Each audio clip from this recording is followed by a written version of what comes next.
एक घर में 3 भाई और एक बहन थी। बड़ा और छोटा पढ़ने में बहुत तेज थे। उनके माँ बाप उन चारों से बहुत प्यार करते थे, मगर मझले बेटे से थोड़ा परेशान थे। बड़ा बेटा पढ़ लिख कर डॉक्टर बन गया, छोटा भी पढ़ लिख कर इंजीनियर बन गया, मगर मझला बिल्कुल आवारा और गंवार बन के ही रह गया। सबकी शादी हो गई। बहन और मझले को छोड़कर दोनों भाइयों ने लव मैरिज की थी। बहन की शादी भी अच्छे घराने में हुई थी। आखिर भाई सब डॉक्टर और इंजीनियर जो थे, अब मझले को कोई लड़की नहीं मिल रही थी। बाप भी परेशान और माँ भी परेशान। बहन जब भी मायके से आती तो सबसे पहले अपने बड़े और छोटे भैया से मिलती, मगर मझले से कभी नहीं मिला करती थी, क्योंकि ना तो वह कुछ दे सकता था और ना ही वह जल्दी घर पे मिलता था। पैसे पर वो दिहाड़ी पे मजदूरी करता था, पढ़ नहीं सका था ना, इसलिए नौकरी कौन देता। मझले की शादी किए बिना पिता गुजर गए। माँ ने सोचा कहीं अब बंटवारे की बात ना निकले, इसलिए अपने गांव की एक सीधी सादी लड़की से मंझले की शादी करवा दी। शादी हो जाने के बाद ना जाने क्या हुआ कि मंझला एकदम लगन से काम करने लगा। दोस्तों ने कहा, ये चंदू आज अड्डे पर आना। चंदू ने कहा, आज नहीं फिर कभी दोस्त। दोस्तों ने कहा कि शादी के बाद तू जैसे बीवी का गुलाम ही हो गया हो। चंदू बड़े प्यार से बोला, अरे ऐसी बात नहीं है, कल मैं अकेला एक पेट था, अपने रोटी के हिस्से कमा लेता था, अब 2 पेट हैं।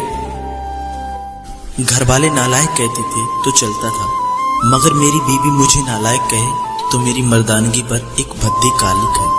एक पत्नी के लिए उसका पति घमंड और एक उम्मीद होता है।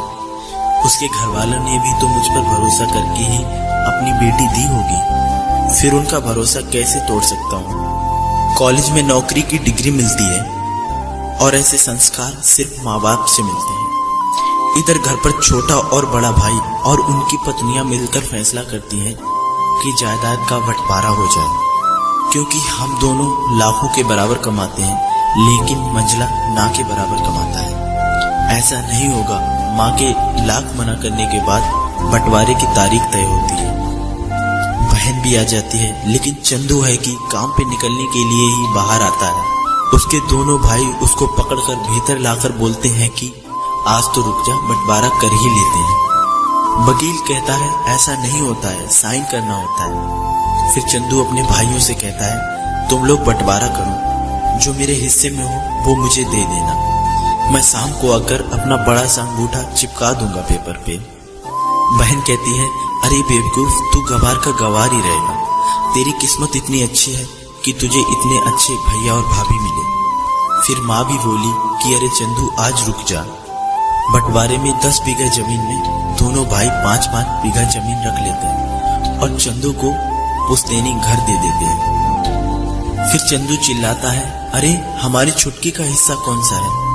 फिर दोनों भाई हंसकर बोलते हैं, अरे मूर्ख, बंटवारा भाइयों में होता है, बहनों के हिस्सों में तो सिर्फ उनका मायका ही है। फिर चंदू बोलता है, शायद पढ़ा लिखा ना होना भी एक मूर्खता है। आप दोनों ऐसा करो, मेरे हिस्से की वसीयत मेरी बहन छुटकी के नाम कर दो। फिर दोनों भाई चकित होकर बोलते हैं, फिर तू?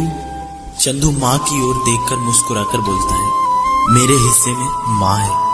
फिर अपनी बीवी की ओर देखकर मुस्कुराकर बोलता है, क्या मैंने गलत कहा? उसकी पत्नी अपनी सास से लिपटकर कहती है, इससे बड़ी वसीयत क्या होगी मेरे लिए कि मुझे माँ जैसी सासू मिली और बाप जैसा ख्याल रखने वाला पति मिला। बस यही शब्द थे जो बंटवारे को सन्नाटे में बदल देते हैं। बहन दौड़कर रोकर अपने गंवार भैया के गले से लगती है और कहती है, मुझे माफ कर दे भैया, क्योंकि मैं समझ ना सकी आपको। चंदू अपनी बहन को बोलता है कि इस घर में तेरा भी उतना ही अधिकार है जितना हम सबका है। मैंने माँ का चुनाव इसलिए किया क्योंकि तुम सब मुझे याद आओ, क्योंकि ये सब वही कोख हैं जहाँ हम सब लोगों ने 9-9 महीने गुजारे हैं।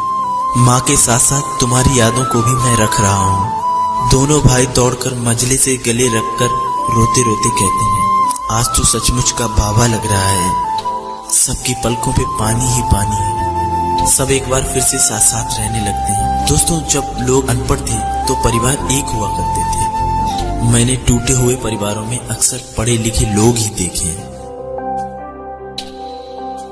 दोस्तों ये वीडियो आप लोगों को कैसा लगा हमें कमेंट में जरूर बताइएगा। साथ ही साथ इस वीडियो को लाइक जरूर कीजिएगा और अगर आप हमारे चैनल पर नए आए हैं तो हमारे चैनल को सब्सक्राइब जरूर कीजिएगा।